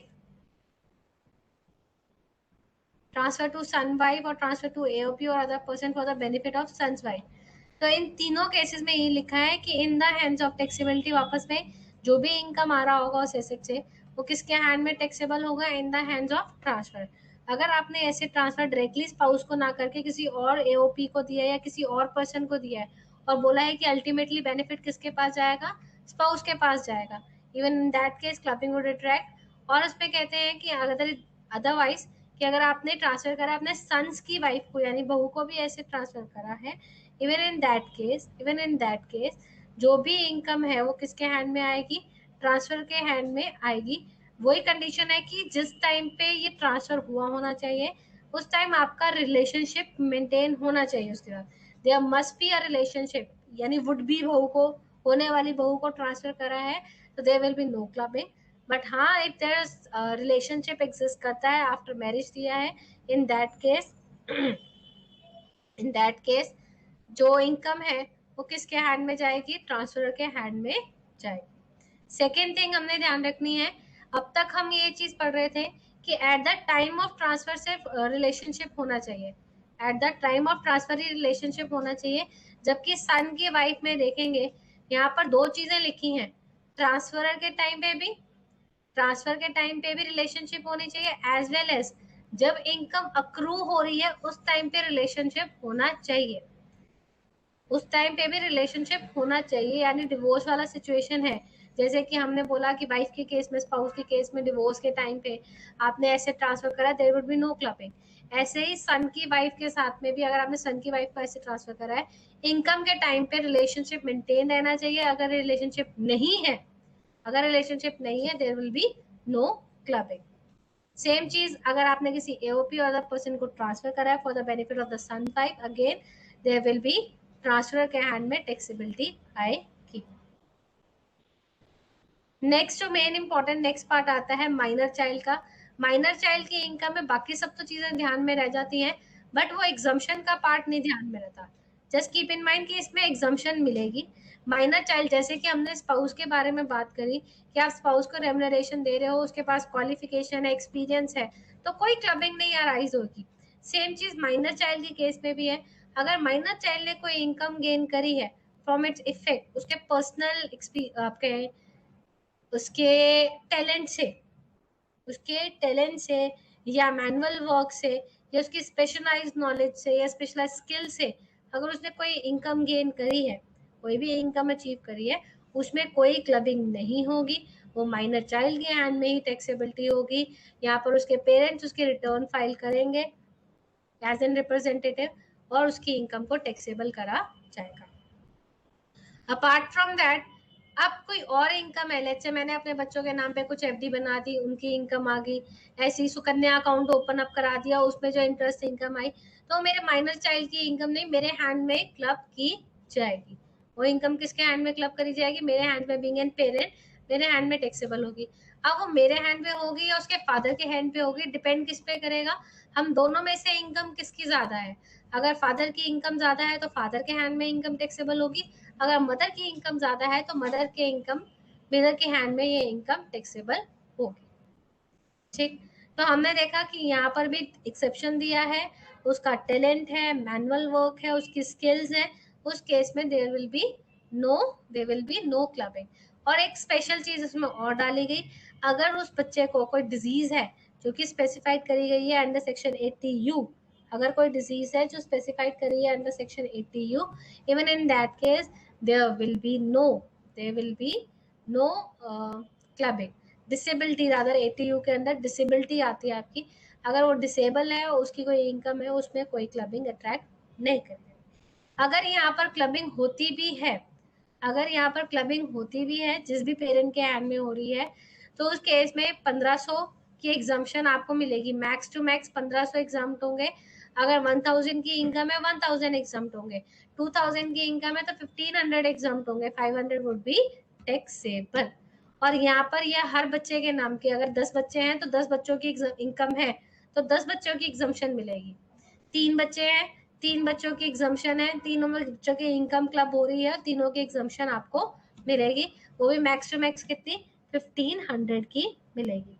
और अगर पेरेंट्स की जो मैरिज है वो सक्सेस नहीं करती है, उनका डिवोर्स हो गया, इन दैट केस में जो पेरेंट लुक आफ्टर कर रहा है, फादर लुक आफ्टर कर रहे हैं बच्चे का या मदर कर रही है, तो जो भी बच्चे की टेक केयर लुक आफ्टर कर रहा है उसके हैंड में ये इनकम क्लब होगी। अगर दोनों पेरेंट्स नहीं है, कोई गार्डियन है, तो फिर गार्डियन के हैंड में इस इनकम को लेकर जाया जाएगा।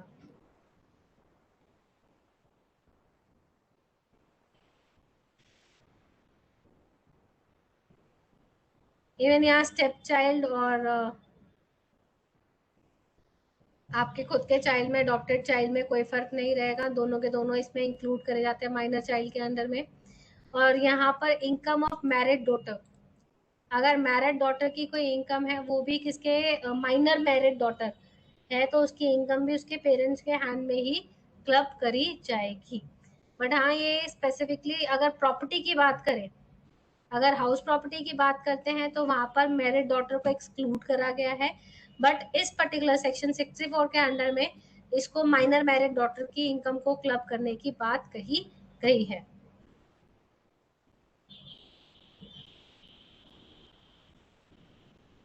यहाँ जो मैंने गार्डियन वाला केस बताया था, अगर गार्डियन वाले केस में गार्डियन उसकी रिटर्न फाइल करेगा, सिर्फ गार्डियन के हैंड में इनकम टैक्सेबल नहीं करनी है, गार्डियन उसकी रिटर्न फाइल करेगा एज एन रिप्रेजेंटेटिव है। इलस्ट्रेशन 6 देखेंगे, आपके पास में बहुत बड़ा इलस्ट्रेशन है कि, बट इलस्ट्रेशन 6 कराने से पहले मैं एक चीज आपको बताना चाहूंगी, छोटे छोटे प्रोविजन है क्योंकि इलस्ट्रेशन 6 बहुत बड़ा है, इसके अलावा 2-4 प्रोविजन है जिनको और हम डिस्कस कर लेते हैं और उसके बाद में विल आराम से उस क्वेश्चन को करेंगे। Liability of the transferee, section 65। अब ये यहाँ पर बात क्या कह रहे हैं, अब सिचुएशन देखो, यहाँ पर सिचुएशन क्या है, जैसे कि अभी हमने ये क्वेश्चन करा था,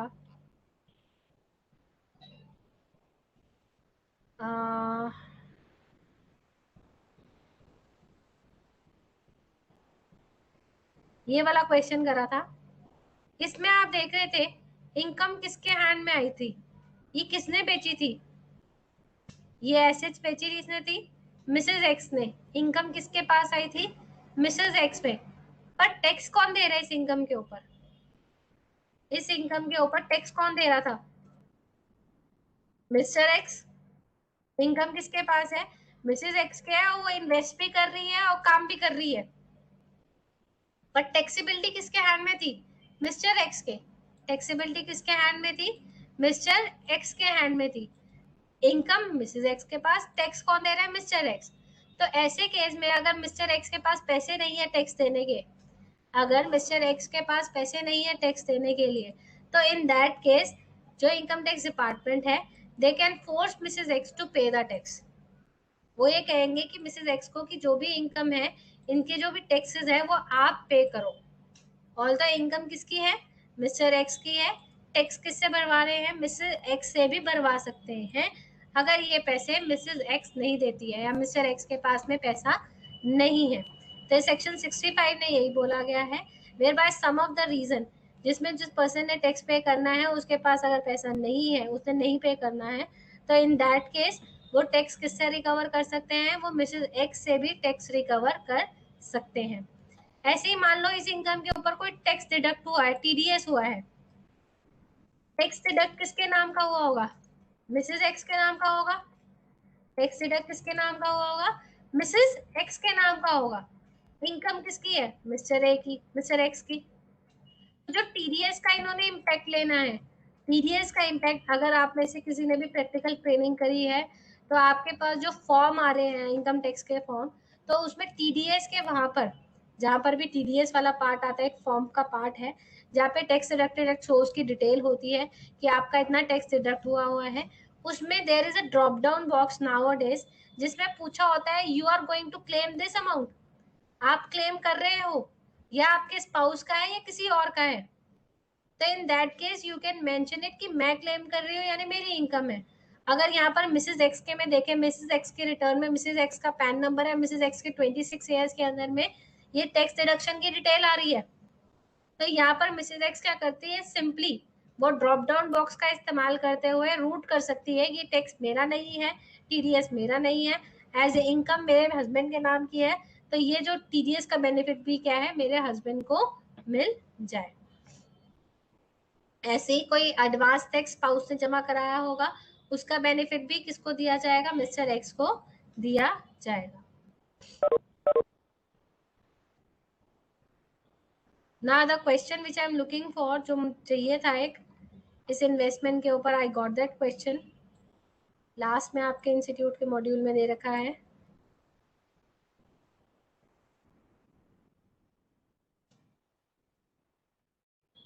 ये क्वेश्चन बहुत बार पूछा गया है आपके इंस्टीट्यूट में, एग्जामिनेशन में काफी बार इस टाइप का क्वेश्चन पूछा गया है। एक बार एक क्वेश्चन रीड आउट करेंगे।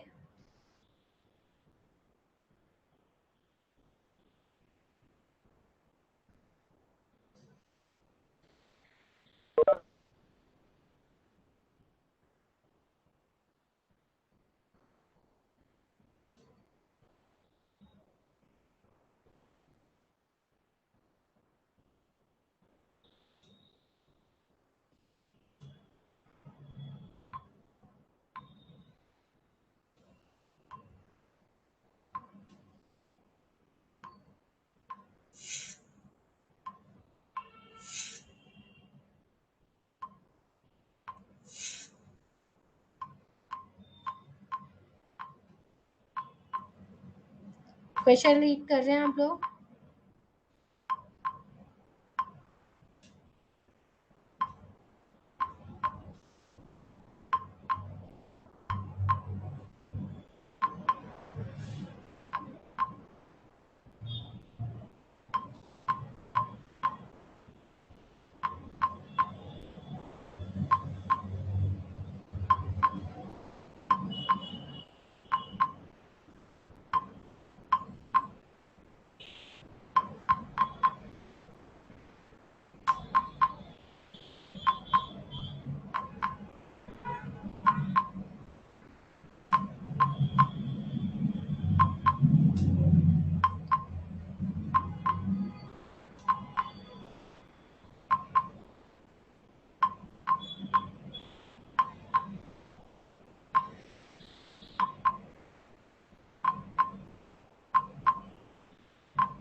अब जो हमने पीछे क्वेश्चन करा था उसी के ऊपर है ये।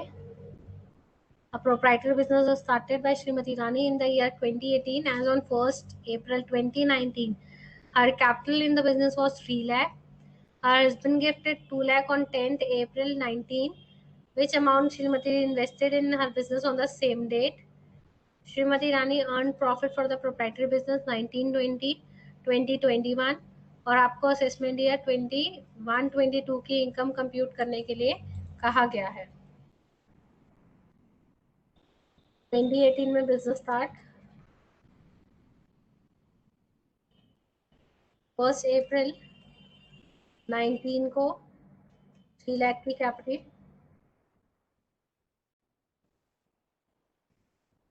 गिफ्ट मिला है 10th अप्रैल 19 को 2 लाख रुपीस का।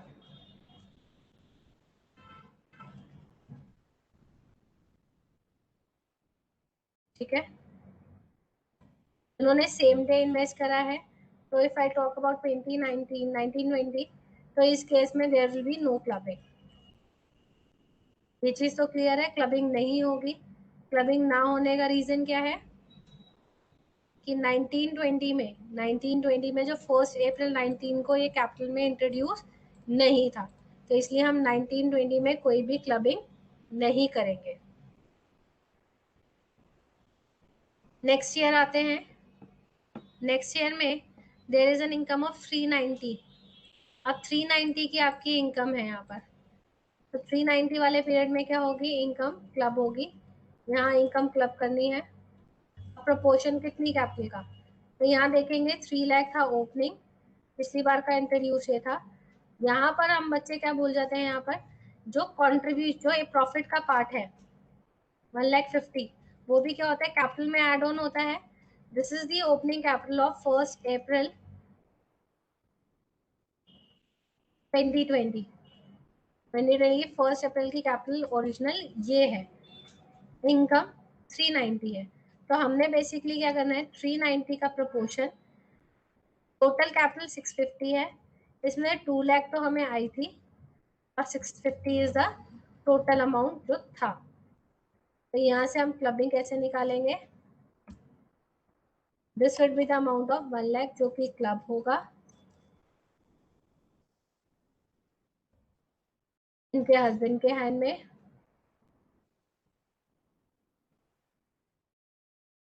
रेस्ट रानी की इनकम होगी।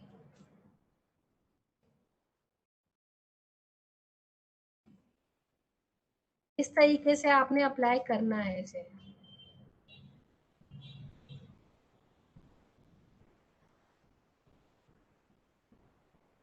ठीक, and this is on the condition, ये केस हमारा है व्हेन वी आर एज्यूमिंग जो प्रॉफिट्स है, profits remain in the business.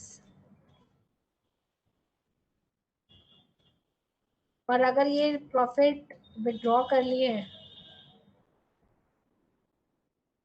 अगर प्रॉफिट विड्रॉ कर लिए जाएंगे तो उस केस में सिर्फ एक छोटा सा फर्क आएगा। अगर विड्रॉ करें तो there will be a drawings हो जाएंगी कितने की, 150 की, एज वी आर सेइंग कि प्रॉफिट्स उन्होंने विड्रॉ कर लिए हैं, तो 150 का हो जाएगा, रिड्यूस भी हो जाएगा as a part of drawings. Capital कितनी रहेगी, 5 लाख की। तो आपका क्लबिंग का प्रोपोर्शन इस तरीके से आएगा, दोनों में इस तरीके से डिस्ट्रीब्यूशन किया जाएगा।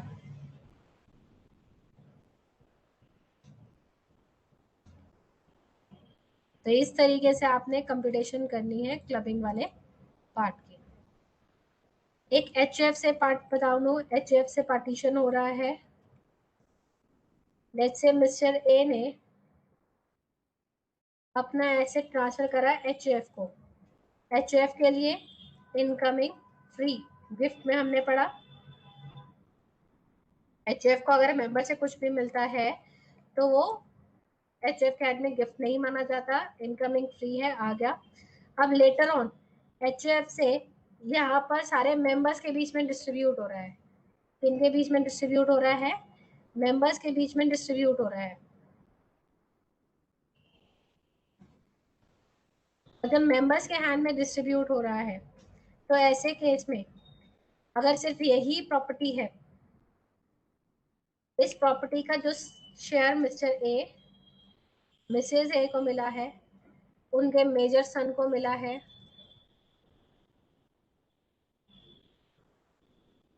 और माइनर सन को मिला है, तो ऐसे केस में ये वाला पार्ट, मिसेज ए वाला पार्ट और माइनर सन के पास जो आया है, इनसे जो भी इनकम आई है, इनसे जो भी इनकम आई है वो क्लब होगी इन the hands of mister A. तो जो मेजर सन वाली इनकम है उसमें क्लबिंग का प्रोविजन नहीं आएगा, क्योंकि अब वो उनके कंट्रोल में नहीं है। माइनर सन और उनका spouse, they he can control him. तो ऐसे केस में इसमें कोई क्लबिंग नहीं होगी। बाकी मिसेस ए के पास जो शेयर जाएगा और उनके माइनर सन के पास यानी माइनर बच्चे के पास जो भी शेयर जाएगा वो क्लब होगा। तो just keep in your mind this thing.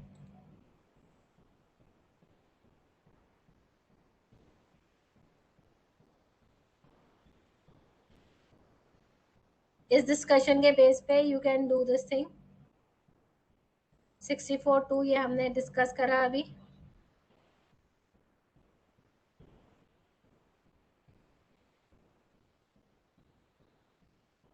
Illustration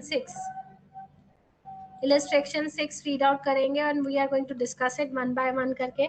आप लोग मुझे इसका आंसर देंगे। Just read this mister illustration 6, एक बार सारी आइटम क्विकली रीड आउट कर लें।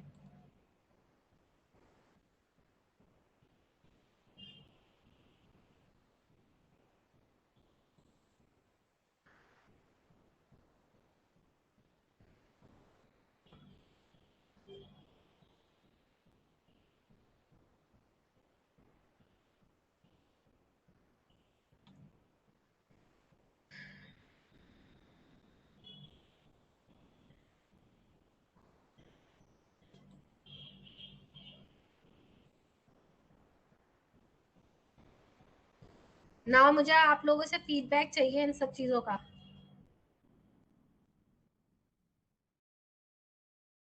इन सब ट्रांजैक्शन का फीडबैक आप बताएंगे किसके हैंड की इनकम बनेगी।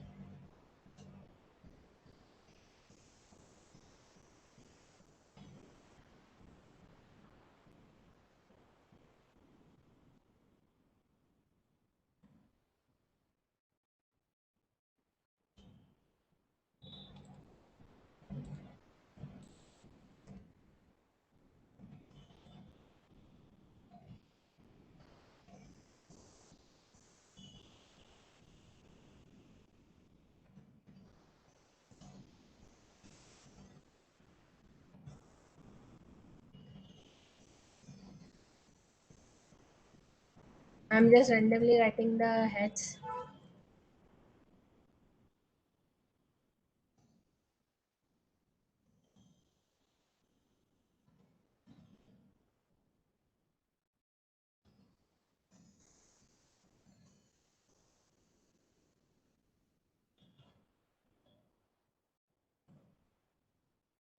Mr. and Mrs. Mantri having income under that PGEP 3 lakh and 4 lakh respectively. 3 lakh इनकी है और 4 lakh इनकी है।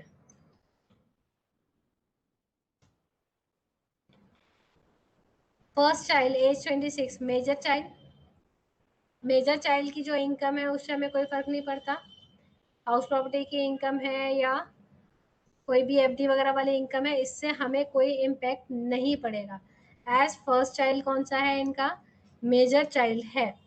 फर्स्ट चाइल्ड की कोई भी इनकम नहीं ली जाएगी। फर्स्ट चाइल्ड मेजर चाइल्ड है तो वो अपने आप ही अपनी इनकम कंप्यूट करेगा, और जो भी इनके सन की भी इनकम आई है, फर्स्ट चाइल्ड के सन की भी जो इनकम है उसमें उसके पेरेंट्स का रोल रहेगा, ना कि ग्रैंड पेरेंट्स का। तो ग्रैंड पेरेंट्स का कोई रोल नहीं है फर्स्ट केस में, तो we are ignoring that part. उस पार्ट में हमारा कोई भी मिस्टर मिसेज मंथली के हैंड में नहीं आएगा। Now will go with the second child. Second child 17 years की है, मैरिड डॉटर है। मैरिड डॉटर की भी क्लबिंग होनी है, ये हमने अभी पढ़ा है। ऑल्दो मैरिड माइनर है, ये माइनर के केस में टैक्सेबिलिटी देखेंगे। Who is stage singer earn 1 lakh during which previous year 2021। ये उसके टैलेंट की इनकम है, उसके टैलेंट की इनकम है, तो इसमें कोई क्लबिंग नहीं होगी, ये इनकी डॉटर की इनकम कंसीडर करी जाएगी। She earn interest on FD. अब जो एफडी का इंटरेस्ट है, एफडी का इंटरेस्ट है चाहे किसी भी इनकम से आया हो, एफडी का इंटरेस्ट उसके टैलेंट बेस्ड नहीं है। एफडी कौन कराएंगे? पेरेंट्स कराएंगे। एफडी कौन कराएंगे? पेरेंट्स कराएंगे। तो ऐसे केस में जो एफडी का इंटरेस्ट है वो टैक्सेबल होगा इन the hands of parents. Clubbing किस में होगी? मिसेस मंत्री में या मिस्टर मंत्री में? बताएंगे किसके हैंड में क्लबिंग करेंगे हम? Quickly give me the answer, किसके हैंड में क्लबिंग होनी चाहिए?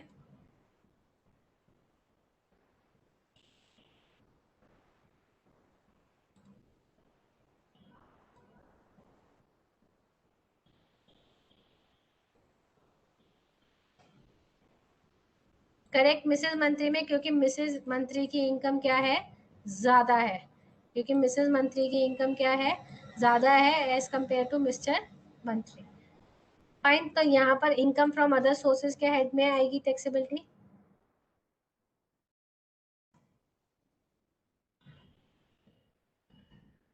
अब जैसे ही आपने इनकम ली है, इसकी सिर्फ एक ही इनकम है, तो 1500 की exemption,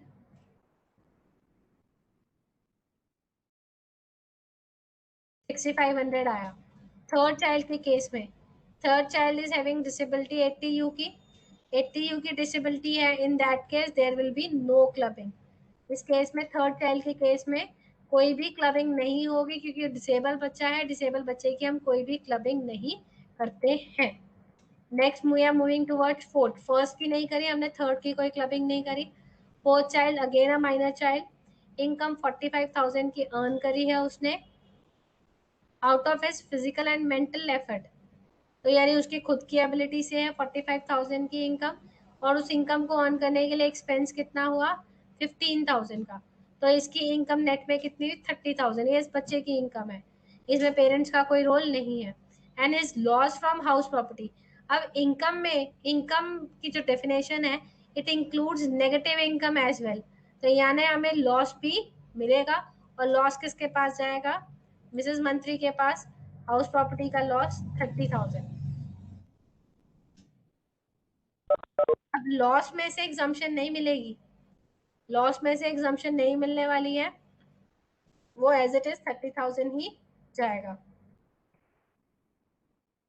next we are moving towards fifth. Fifth child again minor, partner है पार्टनरशिप फर्म में, और इंटरेस्ट मिला है 40,000 का, और प्रॉफिट का शेयर है 35,000 का।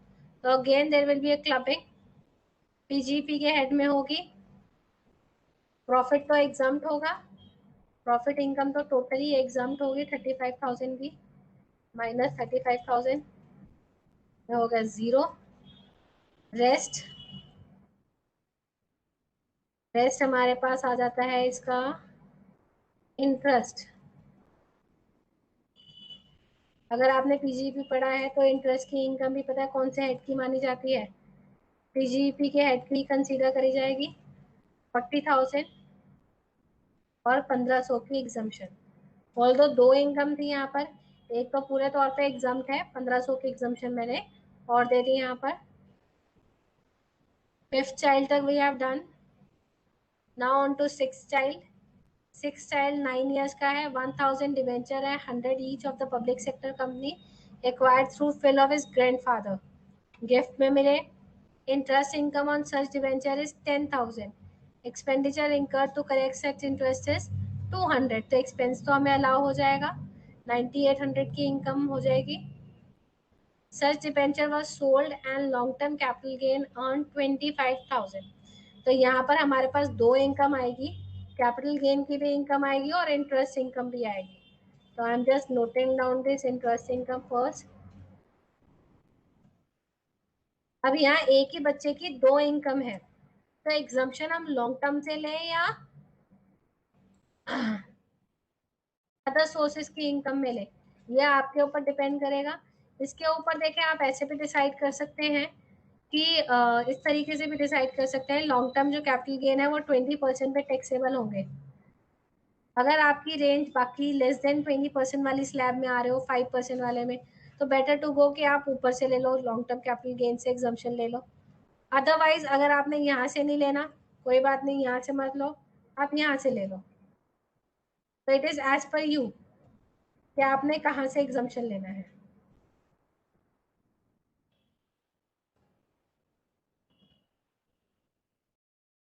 तो आप दोनों में से कहीं से एक ही इनकम में से एग्जम्पशन लोगे। ये नहीं है कैपिटल गेन से भी ले रहे हो, यहाँ से भी ले रहे हो, दोनों से अलाउ नहीं होगी। किसी भी एक जगह से आप एग्जम्पशन क्लेम कर सकते हैं अपने पास। 7 चाइल्ड ने एफडी का इंटरेस्ट लिया है, सिंपल एफडी का इंटरेस्ट 500। अब इस 500 से आप 1500 की एग्जम्पशन नहीं दोगे, यू विल सिंपली दे 500 की एग्जम्पशन और ये इनकम हो जाएगी एग्जाम।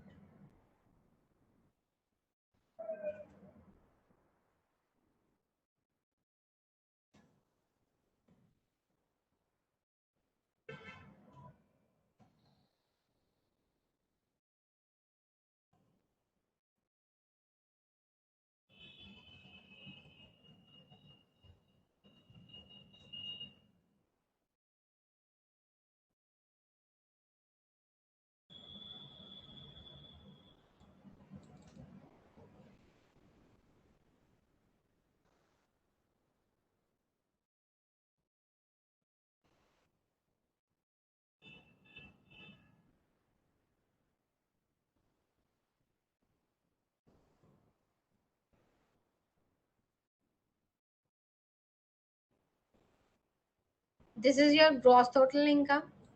अब इसके अंदर एक हिडन एडजस्टमेंट है, ऑल्दो आपने डिडक्शन वाला टॉपिक अभी नहीं पढ़ा है।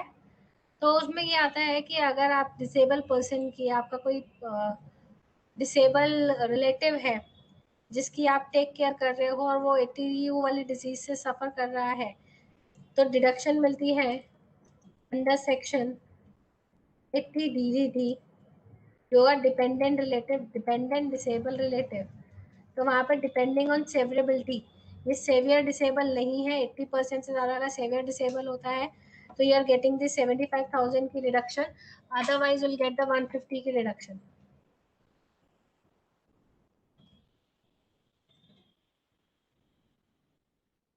एग्जाम में तो जो क्वेश्चन आएगा वो ये नहीं देखेगा कि आपने एक चैप्टर करा है उसके बेस पे क्वेश्चन है, तो वहाँ पर मल्टीपल चैप्टर की लिंकिंग आ सकती है और मल्टीपल चैप्टर से लिंक आउट करके आपकी इनकम को कंसीडर कर यहाँ लिया जाएगा। ये 25,000 इंक्लूड करने रहेंगे।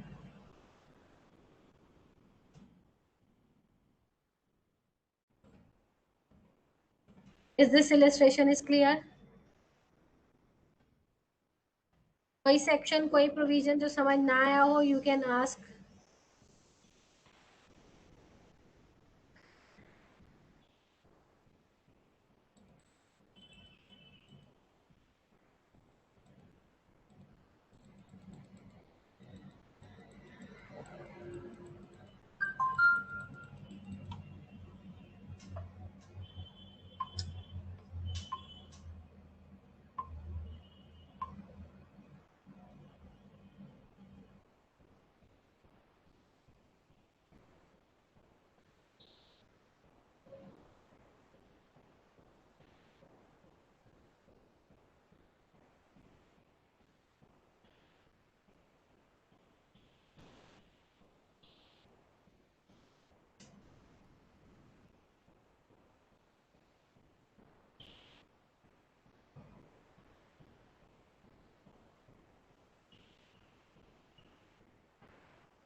किसी बच्चे ने कुछ पूछना है?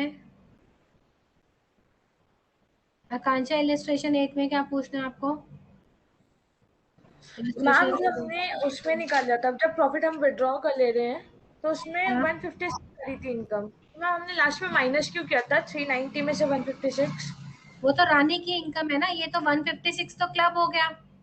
390 का प्रॉफिट है।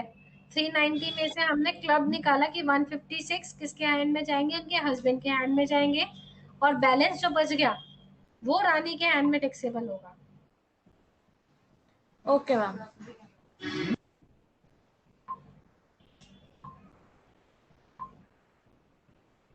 किसी और बच्चे ने पूछना है?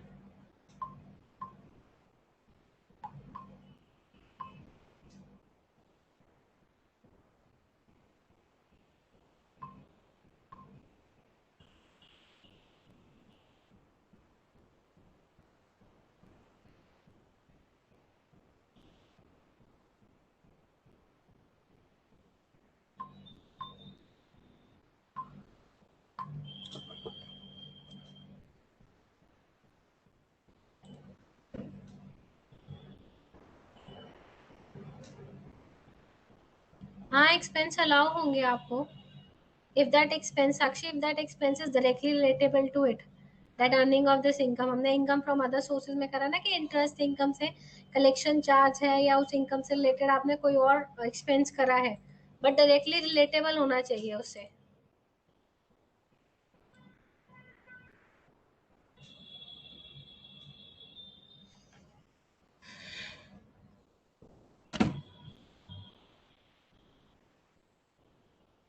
इसके अलावा किसी और बच्चे ने कुछ पूछना हो, कोई प्रोविजन दोबारा एक्सप्लेन करवाना हो आप लोगों ने?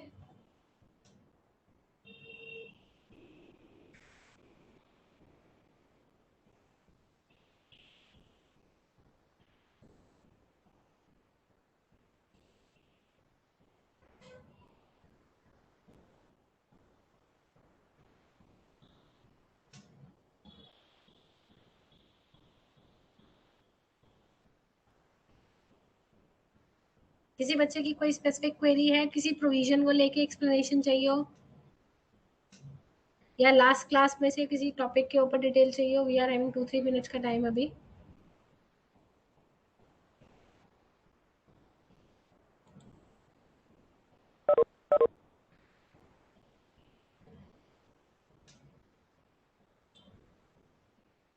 Thank you very much Sunit.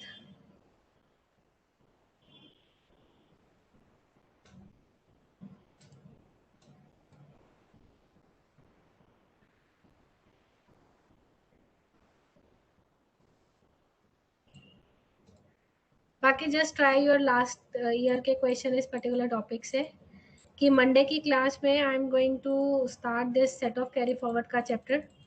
मेरे पास 4 क्लासेस आपकी और बचेंगी। सेट ऑफ के बाद will move to this deduction.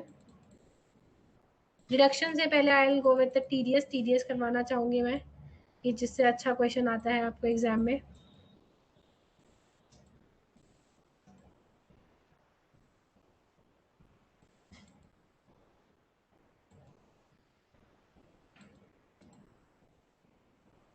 Next class में सेट ऑफ करेंगे।